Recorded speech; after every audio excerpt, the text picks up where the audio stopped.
नमस्कार विद्यार्थी मित्रांनो, व्यंकटेश एज्युकेशन अँड संस्कृती आपल्या चॅनलवर सर्वांचे सहर्ष स्वागत आहे।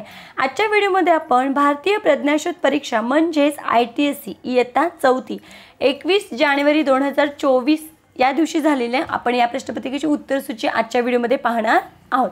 आज आपण गणितची उत्तरसूची पाहणार आहोत। व्हिडिओ सर्वांनी शेवटपर्यंत बघा, यातील प्रत्येक प्रश्न आपण स्पष्टीकरणासह सोडून घेणार आहोत। व्हिडिओला सुरुवात करायच्या आधी नेहमीप्रमाणे व्हिडिओ आवडल्यास व्हिडिओला लाईक करा, आपल्या मित्रमैत्रिणींना शेअर करा, चॅनलवर नवीन असाल तर चॅनलला सबस्क्राइब करा। चला करूया सुरुवात।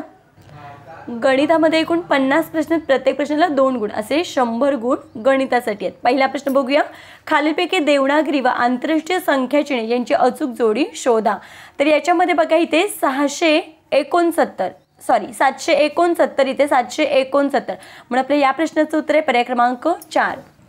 आपल्याला माहिती आहे देवनागरी म्हणजे मराठीतले अंक आणि आंतरराष्ट्रीय म्हणजे इंग्रजीमधले। मग हा मराठीमध्ये जो 769 आहे तोच इंग्रजीमध्ये सुद्धा आपल्याला 769 लिहिले, म्हणून आपल्या या प्रश्नाचं उत्तर आहे पर्याय क्रमांक 4। बघा पुढचा प्रश्न, 40,532 या संख्येतील कोणत्या अंकाची दर्शनी किंमत सर्वात जास्त आहे। आता आपल्याला माहिती आहे दर्शनी किंमत म्हणजे काय, जो दिसतोय तो अंक। मग आता इथे 4 0 5 3 2, आता इथे 5 या अंकाची स्थानिक किंमत आहे 5। 4 ची दर्शनी किंमत पण 4च आहे, 0 ची 0च, 5 ची 5च, 3 ची 3च, 2 ची 2। दर्शनी म्हणजे काय, जो अंक दिसतोय तो त्याच्या स्थानावर जायचं नाहीये। मग या सगळ्यांमध्ये मोठं कोणाची किंमत आहे तर 5 ही व्हॅल्यू जास्त आहे, म्हणून इथे उत्तर आहे आपलं पर्याय क्रमांक 4 5। पुढचा प्रश्न बघूया, 2,36,006 ही संख्या अक्षरात कशी लिहाल। तर बघा इथे 2,36,006 पर्याय क्रमांक 4। पुढचा प्रश्न बघा, 1 ते 10 मधील सर्व समसंख्येची बेरीज किती। आता 1 ते 10 मधल्या समसंख्या बघा इथे मी लिहिते 2 4 6 8 याच आहेत। मग यांची आपण बेरीज करूया। बघा 2 आणि 4 6, 6 आणि 6 12, 12 आणि 8 20, मग यांची बेरीज किती येते 20। मग 20 कुठे आहे पर्याय क्रमांक 3 मध्ये। पुढचा प्रश्न बघा, 835 रुपयात 20 रुपयांच्या जास्तीत जास्त किती नोटा असू शकतील। आता बघा मग इथे या दोघांचं काय करायचंय, भागाकार करायचंय। बघा 835 रुपयात 20 रुपयाच्या विचारात, मग आपल्याला माहिती आहे 20 चोक 80, 83 मधून 80 केले, बाकी आली 3, वरून हे 5 खाली घेतले। 20च्या पाड्यामध्ये 35 नाही आहेत, मग इथे काय येणार आहे 20 1 20, मग 35 मधून जर 20 वजा केले तर बाकी किती राहते 15 राहते। मग जास्तीत जास्त आपल्याला नोटा विचारतात, मग नोटा किती असतील तर 41, मग 41 कुठे आहे पर्याय क्रमांक 2। पुढचा प्रश्न बघा, 3 7 0 5 या अंकांपासून तयार होणाऱ्या मोठ्यात मोठी व लहानात लहान 4 अंकी संख्येतील फरक किती। आता याच्यापासून मोठ्यात मोठी संख्या कोणती तयार होते तर बघा 7 5 3 आणि 0 म्हणजे 7530, आणि छोट्यात छोटी संख्या कोणती 0 लहान आहे पण 0 पहिल्यांदा घेत नाही आपण, 0च्या नंतर कोणती लहान संख्या आहे तर 3 आहे, म्हणून मग दुसरी संख्या आधी लहान संख्या घेऊन लिहून घ्यायची 3 आणि त्याच्यानंतर 0, कारण 0 जर आपण पहिल्यांदा लिहिला तर काय होतं ती 3 अंकी संख्या तयार होईल, आणि त्याच्यानंतर इथे 5 आणि मग हे 7। यांच्यातील आपल्याला फरक विचारला, फरक म्हणजेच काय वजाबाकी। मग बघा बरं वजाबाकी करूया, 0तून 7 जात नाही, 0 खोडले वर घेतले, या 3तला 1 आपण इथे घेतला, इथे राहिले 2, 10तून 7 गेले, बाकी आली 3। आता इथे 2तून 5 काही जात नाही, 5 खोडायचा 1 इथे घ्यायचा, इथे राहिले 4, 12तून 5 गेले, बाकी राहिली इथे 7, 4तून 0 गेले 4, 7तून 3 गेले, बाकी आली 4। मग आपलं उत्तर किती आले 4473। मग 4473 कुठे आहे तर पर्याय क्रमांक 3 मध्ये, म्हणून आपल्या या प्रश्नाचं उत्तर आहे पर्याय क्रमांक 3। पुढचा प्रश्न बघूया, ब्रॅकेट वजा 4300 बरोबर 8976, तर चौकटीत संख्या कोणती। मग ज्यावेळेस आपल्याला पहिली संख्या माहीत नसते त्यावेळेस आपण ही संख्या काय करायची इकडे ढकलायची, मग या दोघांचं काय करायची, या दोघांची काय करायची बेरीज करायची। बघा या पद्धतीनं 8976 अधिक 4300, मग यांची आपण बेरीज करून घेऊया। 6 अधिक 0 6, 7 अधिक 0 7, 9 आणि 3 12, हा चलाला 1 इथे 2, 8 आणि 4 12, 12 आणि 1 13, मग आपलं उत्तर किती आले 13,276। बघा 13,276 पर्याय क्रमांक 1, म्हणजेच 13,276 मधून जर 4,300 वजा केले तर 8,976 ही संख्या मिळते, म्हणून आपल्या या प्रश्नाचं उत्तर आहे पर्याय क्रमांक 1। पुढचा प्रश्न मग इथे आपल्याला काही वजाबाकी दिले तर उदाहरणार्थ चौकटीत खालीपैकी कोणता अंक असला पाहिजे। आपण आहे तशी संख्या लिहून घ्यायची। बघा इथे मी ब्रॅकेटची इथे ब्रॅकेटच लिहून घेते 3 आणि इथे 5 वजा 4 5 6 आणि हे 7। आता बघा इथे आपल्याला उत्तर पण दिलेलं आहे 2768. आता 5तून 7 गेल्यावर 8 राहतात का? 5तून 7 पण जातच नाहीत. मग आपण काय करतो, खोडतो, हातचा घेतो. या तीनातला एक आपण तिथे घेतला, इथे राहिले 2. 15तून 7 गेले, इथे बाकी आली 8. 2तून 6 जात नाहीत, मग आपण इकडचा एक हातचा इथे घेतला, इथे 12तून 6 गेले, 6 राहिले. आता इथे मात्र आपल्याला काय सांगितलंय बघा, इथे कोणत्या संख्येतून 5 गेल्यावर 7 राहणार आहेत असं विचारलं की नाही. मग आपल्याला माहिती आहे जी संख्या इथे आहे काय. आता सपोज आपण इथे जर 1 घेतला तर एकातला पण 1 तिकडे गेला, तर इथे सपोज आपण इकडचा इकडून 10 झाले, 10तून 5 गेल्यावर 5च राहायला पाहिजे होते, मग इथे 1 येणार नाही. इथे जर आपण 2 घेतले असते तर 2तला 1 तिथे गेला, इथे राहिले 1 आणि इकडचा 1 घेतल्यावर 11 झाले असते. 11तून 5 गेल्यावर इथे 8 राहिले असते, हो की नाही. सॉरी, 11तून 5 गेल्यावर इथे 6 राहिले असते. मग इथे 6 आहेत का? नाहीत. मग आपण इथे 3 हा अंक घेऊया. बघा इथे मी लिहून घेते 3 अंक. या 3तला एक आपण हातचा इथे शेजाऱ्याला दिला होता, हो की नाही. मग या 3तला जर 1 इथे गेला तर इथे राहिले 2. मग या 2तून 5 जात नाहीत म्हणून आपण इकडचा एक हातचा घेतो आणि इथे घेतो. या 7तला 1 इथे गेला, इथे राहिले 6. आता 12तून 5 गेले, बरोबर 7 राहिले आणि 6तून 4 गेल्यावर बरोबर 2 राहिलेत. म्हणजे आपण 3 हा अंक ठेवल्यावर बरोबर आपल्याला ही वजाबाकी मिळते. म्हणून आपल्या या चौकटीमध्ये कोणता अंक येणार आहे तर पर्याय क्रमांक 3 मधली 3 हा अंक येणार आहे. पुढचा प्रश्न बघूया. बघा इथे सोपं आहे. 415 गुणिले 0 बरोबर किती. आपल्याला गुणाकार करायची काही गरज नाही. आपल्याला माहिती आहे कोणत्याही संख्येला जर आपण 0 ने गुणलं तर उत्तर किती येतं 0. पर्याय क्रमांक 3. पुढचा प्रश्न बघूया. हे अपूर्णांक चढत्या क्रमाने मांडल्यास तिसऱ्या क्रमांकावर कोणता अपूर्णांक येईल. आता हे सगळ्यांचा छेद कसा आहे, समान आहे. छेद समान आहे. मग आपल्याला काय सांगितले, चढता क्रम. चढता क्रम म्हणजे आपल्याला माहिती आहे लहान संख्येपासून मोठ्या संख्येपर्यंत. मग याच्यामध्ये 4 हा लहान अंक आहे. 4च्या नंतर कोणता येणार आहे 7. 7च्या नंतर 9. 9च्या नंतर 11 आणि 11च्या नंतर 13 आणि सगळ्यांचा छेद कसा आहे 17च आहे. या पद्धतीनं मग आता आपल्याला विचारले तिसऱ्या क्रमांकावर कोणती संख्या. आणि ज्यावेळेस आपण उतरता क्रम किंवा चढता क्रम लिहितो त्यावेळेस बरोबर संख्या आहेत का तेवढ्या बघायच्या. 1 2 3 4 5. मग यासुद्धा किती आहेत 5च आहेत. मग आपल्याला तिसऱ्या क्रमांकावर विचारलं. मग 1 2 3 तिसऱ्या क्रमांकावर कोणती 9/17. मग 9/17 कुठे आहे. सॉरी, सगळीकडे आपल्याला इथे 10 आहे. मग 9/10. मग 9/10 कुठे तर पर्याय क्रमांक 1 मध्ये. म्हणून आपल्या या प्रश्नाचं उत्तर आहे पर्याय क्रमांक 1 9/10. पुढचं गणित बघा. 2.1/7 वजा 12/7. आता याचं आपल्याला काय करायचं आहे अपूर्णांकामध्ये रूपांतर करायचं. मग आपण कसं करतो बघा इथे 7 गुणिले 2 आणि हे 1 आहे तो मिळवतो म्हणजे अधिक करतो आणि छेद मात्र आहे तसा करतो वजा 12/7. आता बघा 7 दुणे 14. 14 आणि 1 15 म्हणजे उत्तर किती आलं याचं 15/7 वजा हे 12/7. ज्यावेळेस छेद समान असतो त्यावेळेस छेद आपण एकदाच लिहून घेतो आणि 15तून 12 गेले तर बाकी किती राहते 3. मग आपलं उत्तर किती आले 3/7. मग 3/7 कुठे आहे तर पर्याय क्रमांक 4 मध्ये. पुढचा प्रश्न सोपा आहे. 1 ते 100 मध्ये 21 वेळा येणारा अंक कोणता.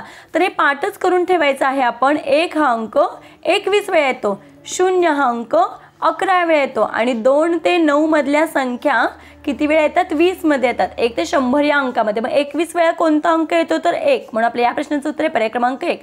पुढचा प्रश्न 43 फुली 4 या संख्येत 4 ने निश्चेष भाग जात असेल तर फुलीच्या जागी कोणता अंक असेल. आता बघा आपल्याला 4 ने भाग विचारले. मग आपल्याला 4 ची कसोटी माहीत असणे गरजेचं आहे. आपल्याला 4 ची कसोटी माहिती आहे की एकक आणि दशक संख्या दोन्ही या दोन संख्येला जर 4 ने भाग जात असेल तर पूर्ण संख्येला 4 ने भाग जातो. मग आपण जर त्या फुलीच्या जागेने 9 ठेवला तर किती संख्या तयार होते 94 होते.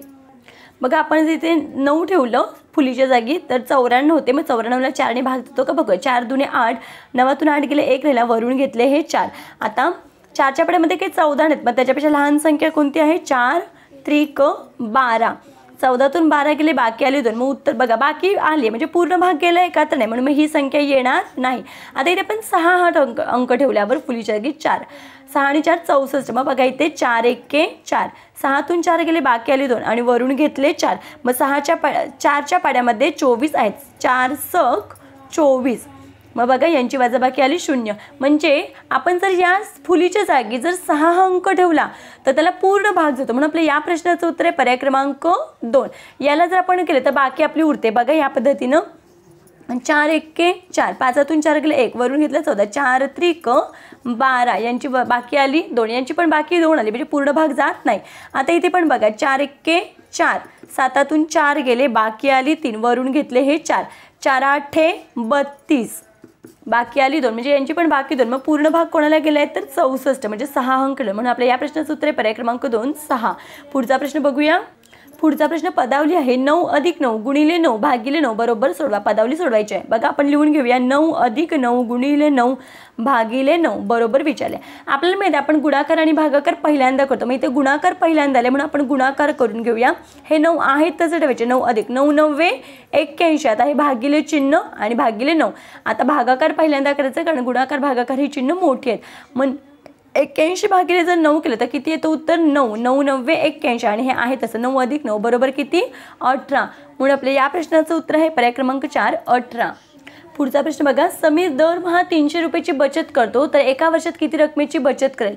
आता बघा एका महिन्याला तो 300 रुपयाची बचत करतो. एका महिन्याला 300 रुपयाची बचत करतो. आता एका वर्षात विचारलं. आपल्याला माहिती आहे एक वर्ष, एका वर्षामध्ये किती महिने असतात तर 12 महिने असतात. इथे महिने दिलेत म्हणून आपण एका वर्षाचं महिन्यामध्ये कन्वर्ट केलं 12 महिने. मग आपण काय करायचं 300 गुणिले 12 करायचं आहे. मग आता इथे सोपा गुणाकार करूया. 0 थोड्या वेळ बाजूला ठेवूया. 12चा पाडा फक्त 3 पर्यंत मिळायचा आहे. 12 1 12 12 12 36 आणि आता हे 2 शून्य याच्यावर ठेवायचे. मग किती उत्तर आलं तर 3600 रुपयाचे. म्हणजे समीर दर वर्षाला किंवा एका वर्षाला किती रुपयाची बचत करतो तर 3600 रुपयाची बचत करतो. 36 कुठे पर्याय क्रमांक 1 मध्ये. पुढचा प्रश्न बघूया. वर्तुळात किती त्रिज्या काढता येतात. आपल्यामध्ये वर्तुळामध्ये असंख्य रेषा काढता येतात. 42वा प्रश्न. खालील असत्य विधान ओळखा. चौरसाच्या सर्व बाजू समान मापाच्या असतात बरोबर आहे. त्रिकोणाच्या सर्व बाजू समान मापाच्या असतात. आयताला 4 बाजू असतात हे बरोबर आहे. चौरसाला 4 शिरोबिंदू असतात हे पण बरोबर आहे. पण हे चुकीचं आहे. त्रिकोणाच्या सर्व बाजू समान मापाच्या असतात का तर नाही. मग हे काय आहे असत्य विधान आहे. पुढचा प्रश्न. 15 डझन म्हणजे किती कागद. आपल्याला माहिती आहे 1 डझन म्हणजे किती.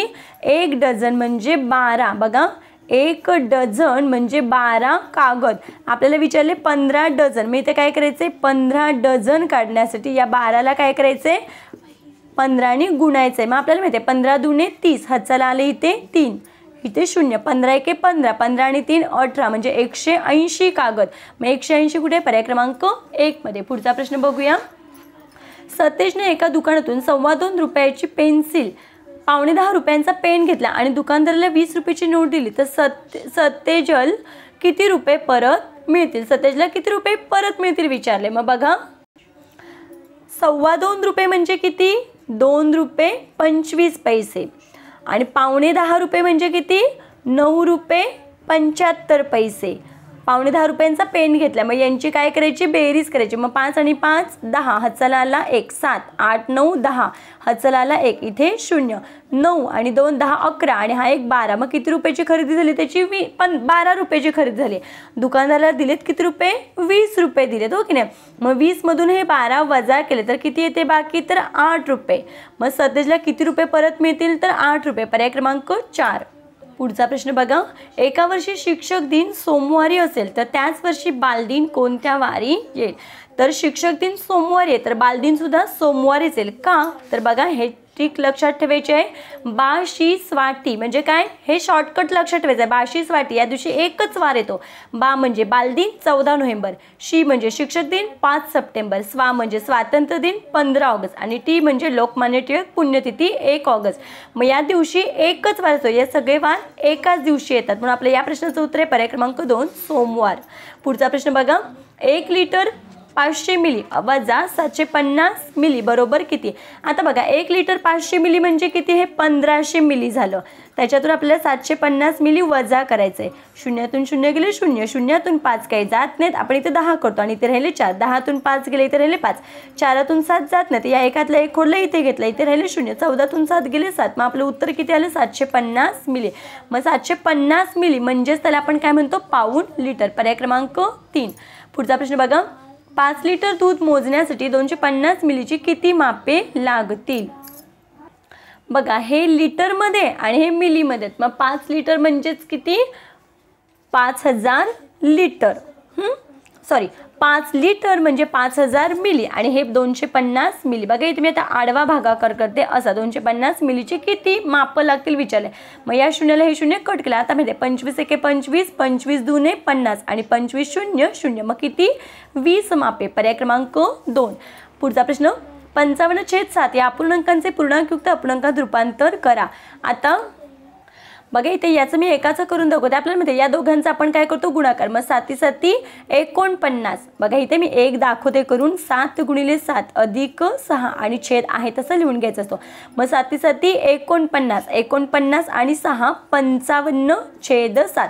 मग बघा आपण जे पहिलं केलं त्याचंच उत्तर आलं 55/7 म्हणून आपल्या या प्रश्नाचं उत्तर आहे पर्याय क्रमांक 1। पुढचा प्रश्न बघा 9/11, 9/10, 9/12, 9/13 यापैकी सर्वात मोठा अपूर्णांक कोणता। बघा इथे सगळ्यांचा अंश समान आहे आणि ज्यावेळेस अंश समान असतो त्यावेळेस ज्याचा छेद लहान तो अपूर्णांक मोठा आणि ज्याचा छेद मोठा तो अपूर्णांक लहान। म्हणजे ज्यावेळेस अंश समान असतो त्यावेळेस वेगळं असतं, उलटं असतं।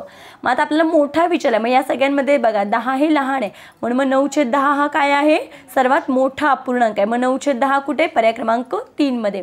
पुढचा प्रश्न बघूया 808 या संख्येला 8 ने भागल्यास भागाकार किती। आता बघा इथे 808 ला कितीने भागायचे, 8 ने भागायचे। मग इथे बघा सोपं आहे, 8 1 8, 8 8 गेले 0, वरून घेतलं 0, 8 0 0 वजाबाकी आली 0, वरून घेतलं 8, कारण एका वेळेस आपण एकच संख्या खाली घेतो। मग 8 1 8 यांची वजाबाकी केली, बाकी आली 0, मग उत्तर किती आलं 101। मग 101 कुठे, पर्याय क्रमांक 4 मध्ये। पुढचा प्रश्न बघूया एका रांगेत 325 झाडे तर याप्रमाणे 37 रांगांमध्ये किती झाडे लावता येतील।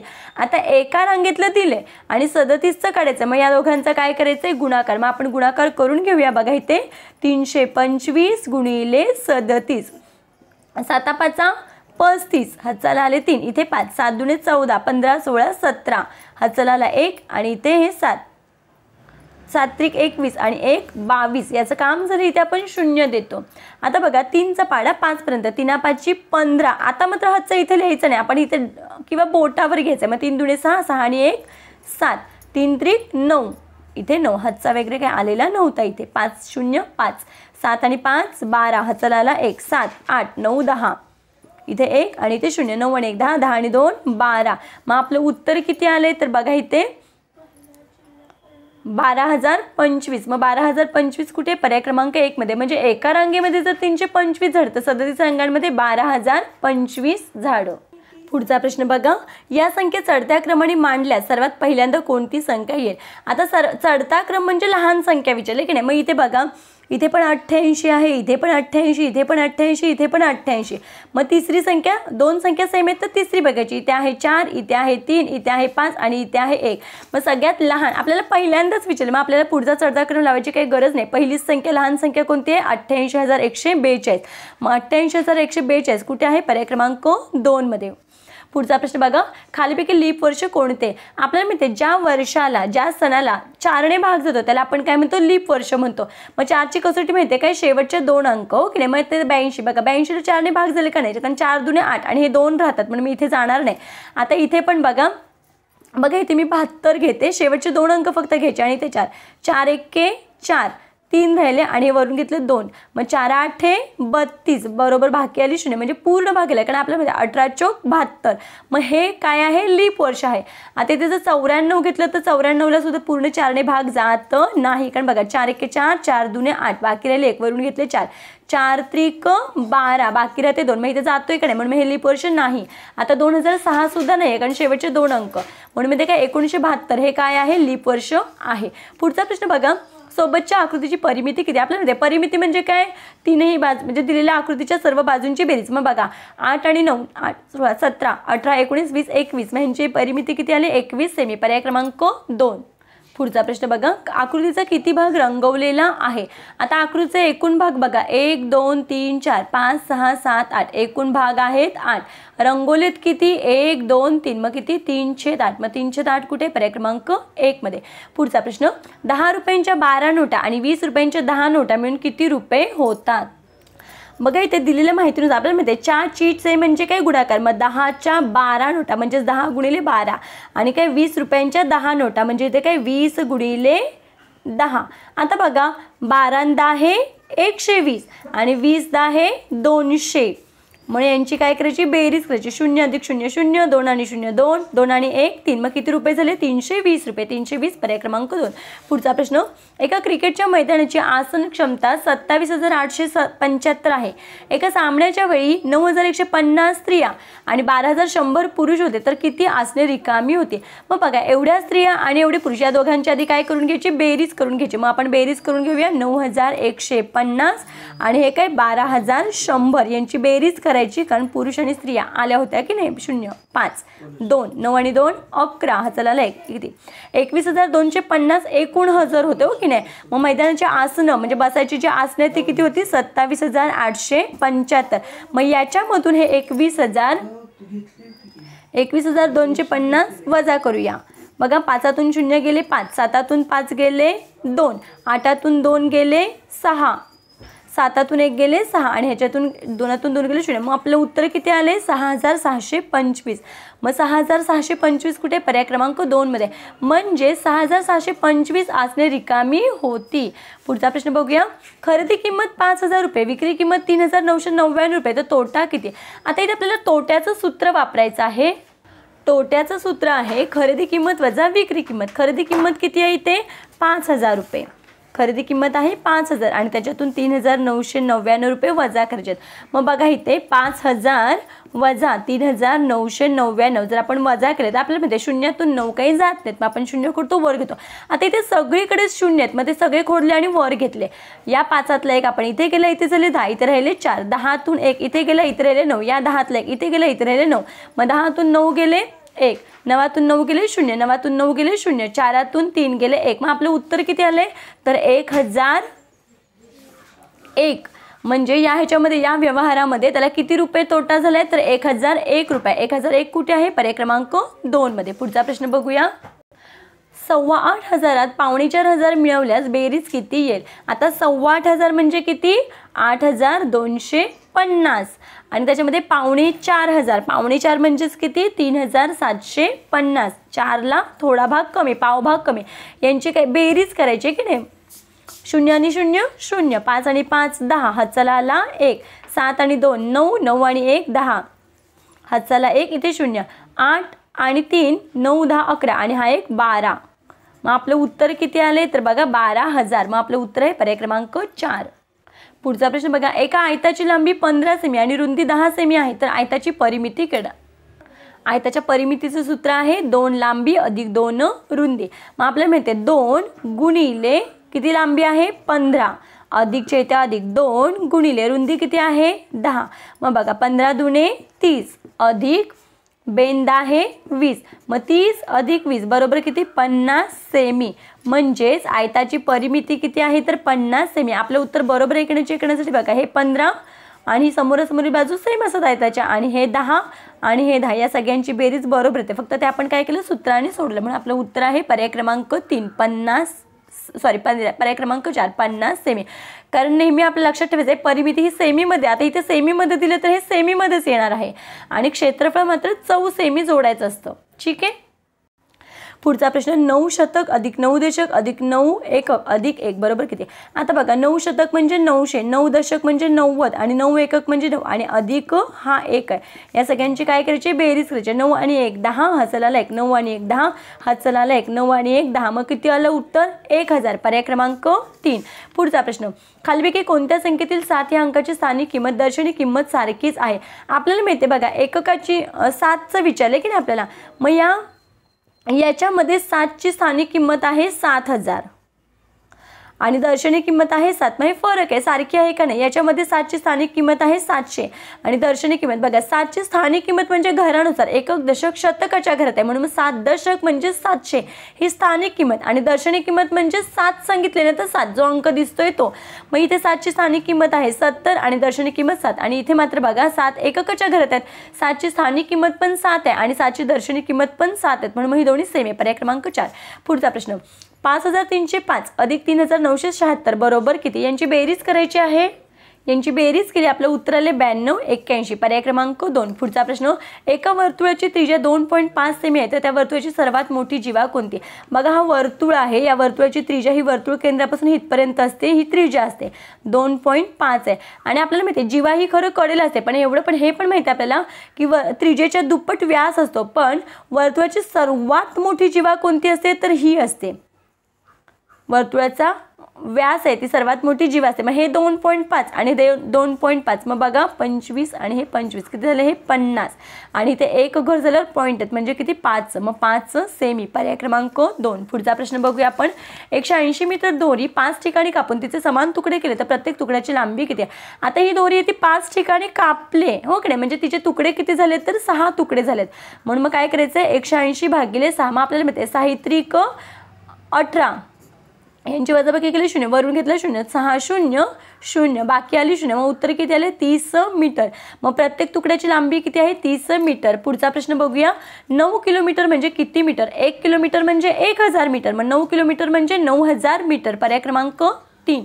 पुढचा प्रश्न, खालीलपैकी कोणत्या संख्येला 5 व 10 ने निशेष भाग जातो?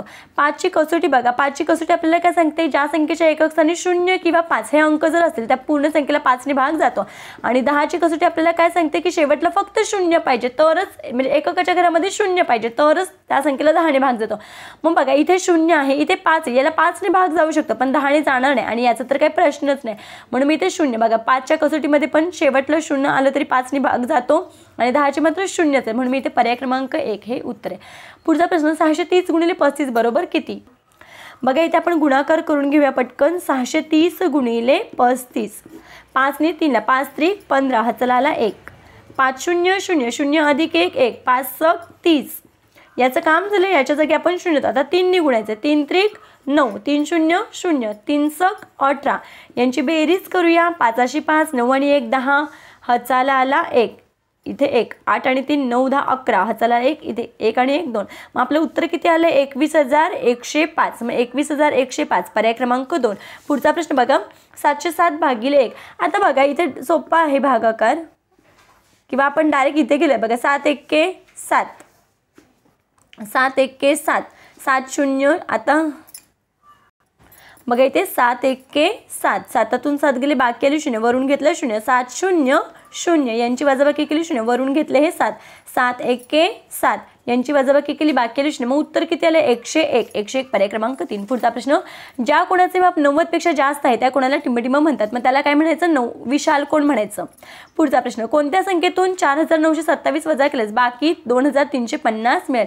मग बघा ह्या प्रश्नाचं असं आहे, बघा कोणत्या संख्येतून, म्हणजे आपल्याला पहिली संख्या माहित नाही त्याच्यातून 4927 वजा केल्यास आपल्याला 2350 ही संख्या मिळते. मग ज्यावेळेस आपल्याला पहिली संख्या माहित नसते त्यावेळेस आपण या दोघांची काय करायची? बेरीज करायची.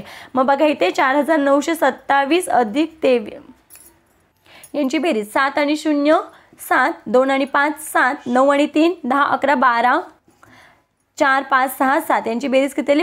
7277. मग 7277 कुठे येते? म्हणजे 7277 मधून जर ही संख्या वजा केली तर एवढी बाकी उरणार आहे. पुढचा प्रश्न बघा. 6435 दिलेली संख्या विस्तारित रूपात लिहायची आहे. आता बघा याची किंमत किती आहे? 1 2 3, 6000 अधिक 4 शतकाच्या घरते म्हणून 400 अधिक 3 दशकाच्या घरते म्हणून 3 आणि हे 5. मग बघा बरं, अशीच विस्तारित मांडणी पर्याय क्रमांक 2 मध्ये फक्त पुढे मागे झालेला आहे. 3 तास 40 मिनिटं म्हणजे किती मिनिटं? बघा 1 तास म्हणजे 60 मिनिटं, 3 तास म्हणजे 60 गुणिले 3. मग आपल्याला माहिती आहे 3 सक 18 आणि हा 0 इथे द्यायचा, म्हणजे 3 तास म्हणजे 180 मिनिटं आणि वर आपल्याला किती मिनिटं दिले? 40 मिनिटं दिले, तर ह्याच्यामध्ये ॲड करायचे. मग 180 अधिक 4 40, 0 आणि 0 0, 8 आणि 4 12, हा चला 1 किती? हे 2, 220 मिनिटं. मग 220 मिनिटं कुठे आहेत? तर पर्याय क्रमांक 3 मध्ये. पुढचा प्रश्न बघा. 74 आणि 75 साठी सूचना आहेत. खालील चित्ररूप माहितीचं निरीक्षण करून विचारलेल्या प्रश्नांचे उत्तर पर्यायातून निवडायचे आहेत. आता सगळ्यात महत्त्वाचं जर काय असेल तर प्रमाण महत्त्वाचं आहे. 1 चेंडूसाठी 1 षटक आहे. 1 षटक म्हणजेच किती? 6 चेंडू. आता बघा आधी हे सगळं मोजून घ्यायचं. सौरभने किती केलेले षटक? 1 2 3 4. मग आता इथे 4 आहेत. बघा इथे 74वा प्रश्न, युवराजने खेळामध्ये किती चेंडू टाकले असतील. आता इथे बघा एक चेंडू म्हणजे एक षटक आहे, म्हणजे हा जो एक चेंडू आहे म्हणजे तो एक षटक आहे, म्हणजे हे 6 बॉल आहेत, एकासाठी 6 आहेत, असं हे 4 षटक दिलेत. मग आता युवराजचा विचार केला, मग युवराज बघा 1 2 3 4 5 6 यांनी 6 षटकं टाकलेत. बघा हे 6 षटक आहेत. मग आपल्याला माहिती आहे एक षटक म्हणजे एक चेंडू, मग हे 6 आहेत ना. मग काय करायचं इथे, म्हणजे एका चेंडूसाठी षटकाचं जर आपण चेंडूमध्ये रूपांतर केलं तर एक षटक म्हणजेच किती 6 आहेत. मग याला काय करायचं 6 ने गुणायचं. मग 6 6 किती 36, कारण एक षटक म्हणजे 6 चेंडू असतात, हे 6च आहे हो की नाही. मग इथे 36, मग याचं उत्तर आहे आपलं पर्याय क्रमांक 2 36. पुढचा प्रश्न बघा, सर्वात कमी चेंडू टाकणारा खेळाडू कोण. मग सर्वात कमी कोणी टाकलेत तर सचिनने टाकलेत. मग इथे सचिन कुठे, पर्याय क्रमांक 3 मध्ये. बघा हे आपल्याला षटकांमध्ये दिलं होतं आणि इथे आपल्याला चेंडू विचारलेत, म्हणून आपल्याला माहिती आहे एक चेंडू म्हणजे एक षटक, एक षटक म्हणजे किती 6. मग युवराजचे 6 षटक होते, मग 6ला 6 ने गुणल्यावर 6 6 36 म्हणून पर्याय क्रमांक 2. मग आजच्या व्हिडिओमध्ये आपण ही पूर्ण प्रश्नपत्रिका सोडवून घेतलेली आहे. आशा करते तुम्हाला सर्वांना हा व्हिडिओ आवडला असेल. व्हिडिओ आवडल्यास व्हिडिओला लाईक करा, शेअर करा, चॅनलवर नवीन असाल तर चॅनलला सबस्क्राईब करा. व्हिडिओ कसा वाटला ते कमेंटमध्ये नक्की सांगा. भेटूया पुढच्या व्हिडिओमध्ये. तोपर्यंत नमस्कार, थँक्यू.